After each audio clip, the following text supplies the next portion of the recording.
Greetings, everyone. This is the Afterthoughts, where we talk a little bit about the sermon and some of the ideas and some maybe even things not said.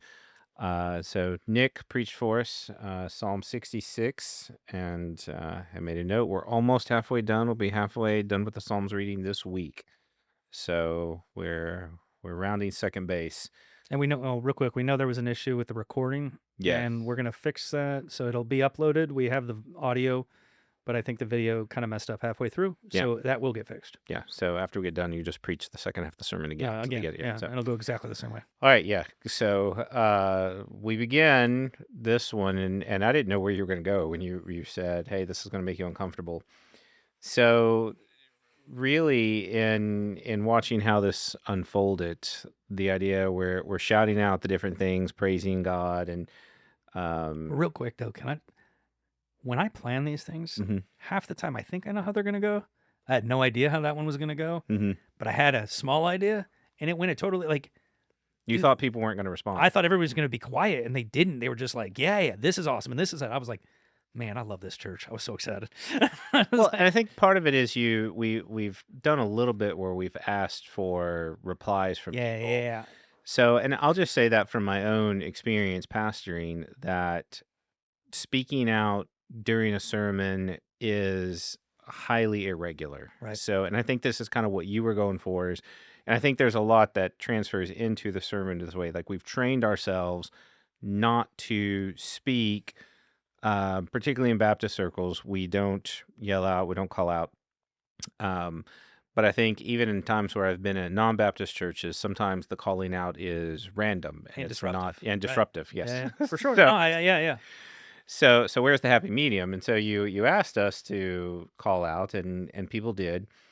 And so you compare this within Psalm 66. The idea is the psalmist is crying out, just exuberant about what God has done, and begins just start calling out things like, just randomly goes into, "You made the sea dry and the people walk through it," Mhm. like just recalling God's goodness.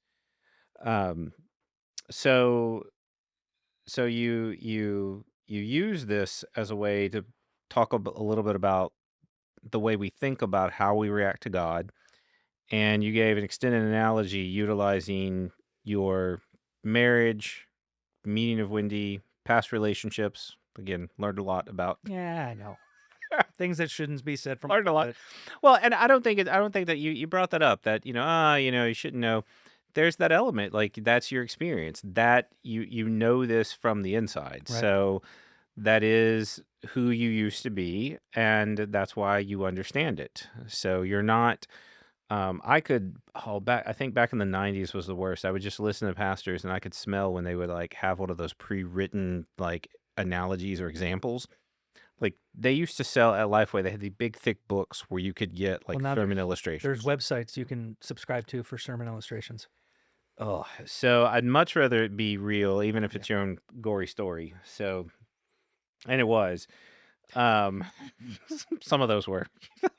Again, you learn some things, but that whole concept of the vow and living that out, that we're either going to walk in that obedience, we're going to be excited about these things, or we're not.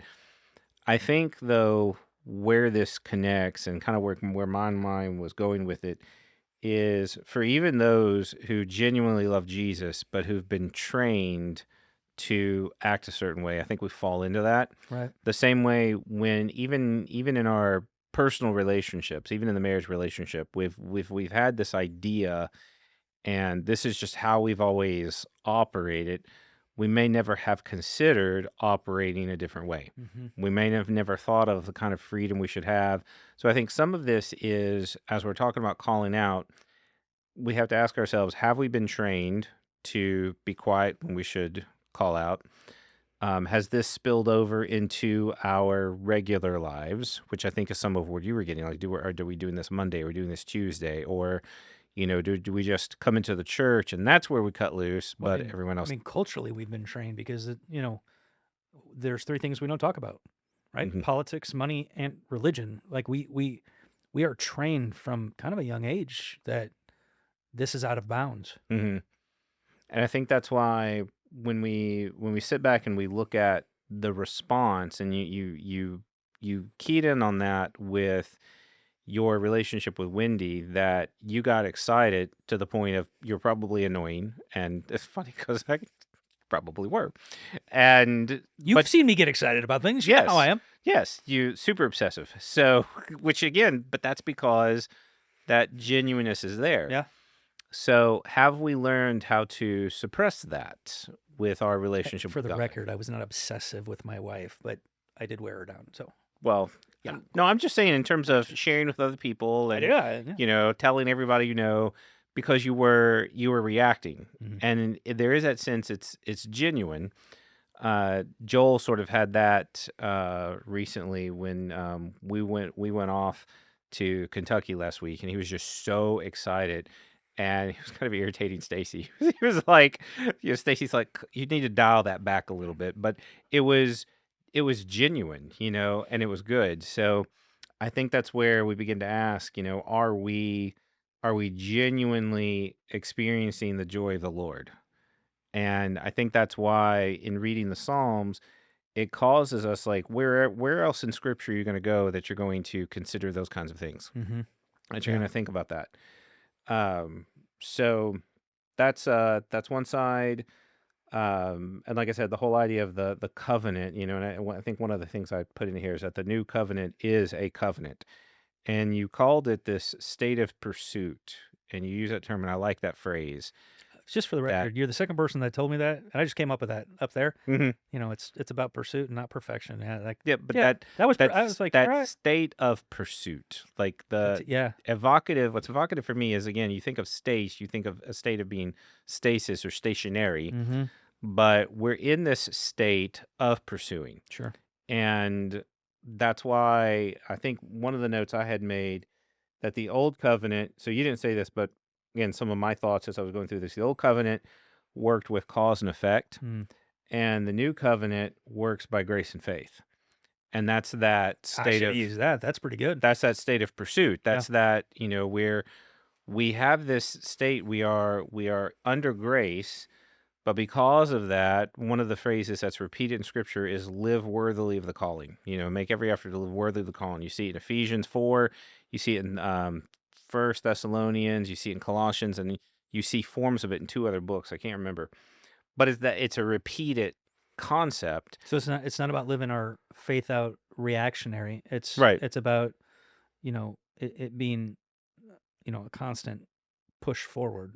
But I think some of that reaction is what helps us push forward. True. True. Because Yeah. when we have that excitement again, and the whole idea is like when we genuinely love our spouse, that pushes us forward. Mm. Kind of like, if I may use your illustration of, no, not allowed. No. No. Go ahead. Yeah. No, Okay. you're good.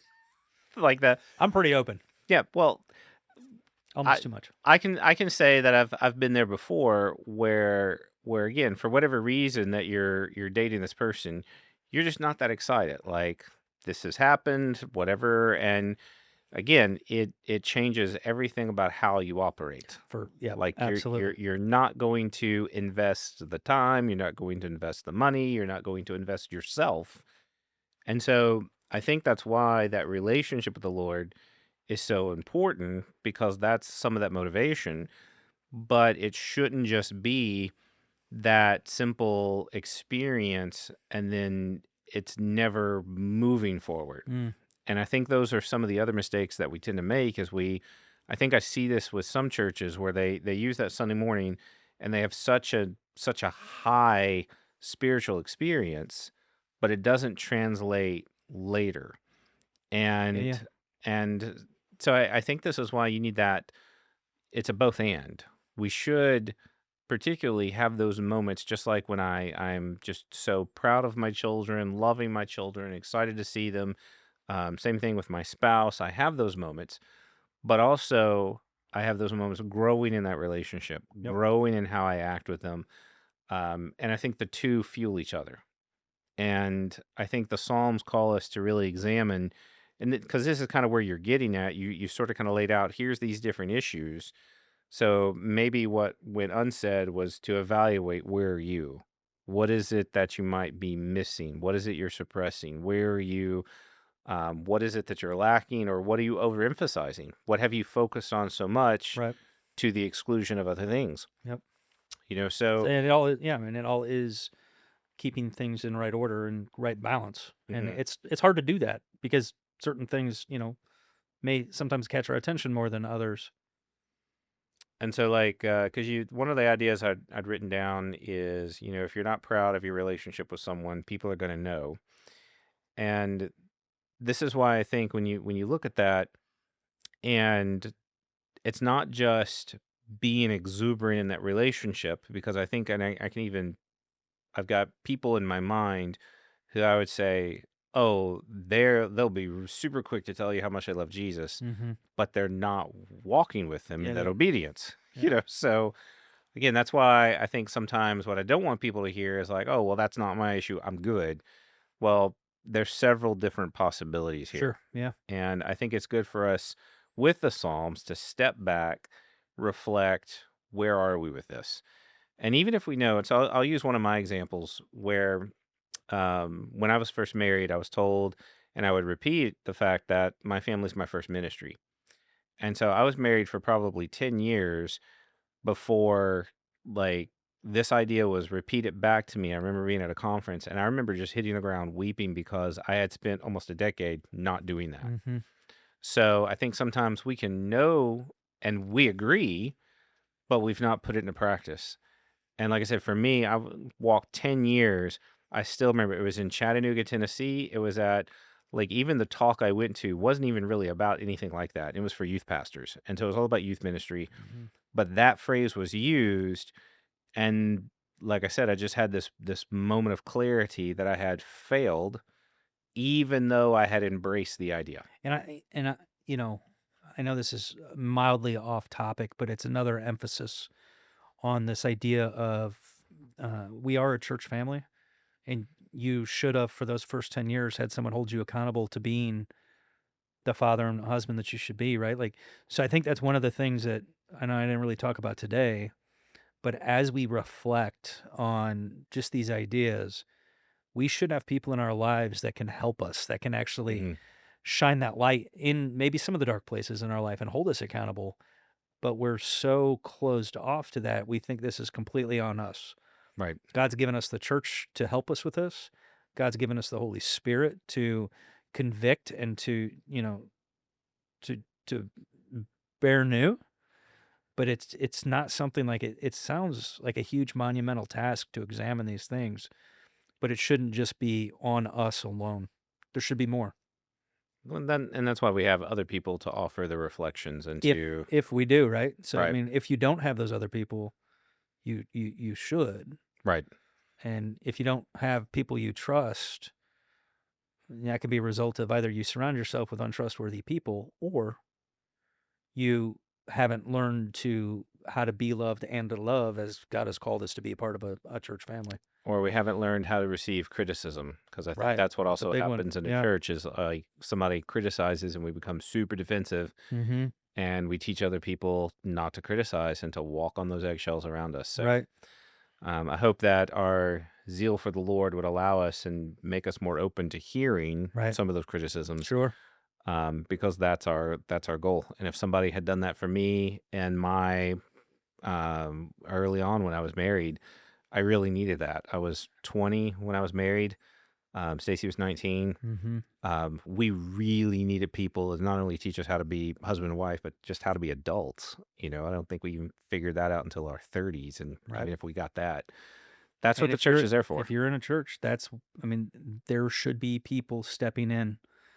But we've taught ourselves that we're supposed to stay out of people's business. And So so anyway, that is totally on the oh digress. no, it's on not so much a digression, because I'll finish with this one thought. I put a double asterisk by it is, staying silent is the most unloving thing you can do.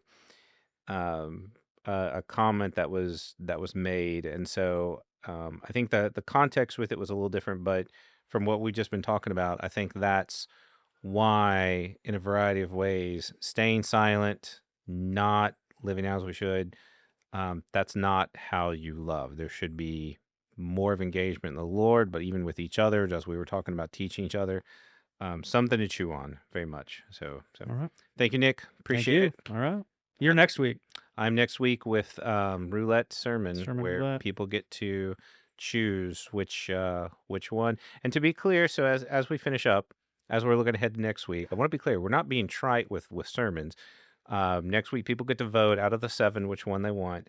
I Which think it's means you are just something preparing different. for I'm 7 preparing sermons. for 7. I am not I will willing to take this prepare. task on, but I am willing to do it because in writing, I know how to prepare quickly, but yeah. I will. That's why we'll vote at the beginning, so I'll get at least a little bit of time get my head in the game with it. But I look forward to it to give a different experience. Like Good. when else would we be able to do this? You know, Never. so looking forward to seeing what happens next week. All Then. right. So All right. thank you, Nick. Thank you.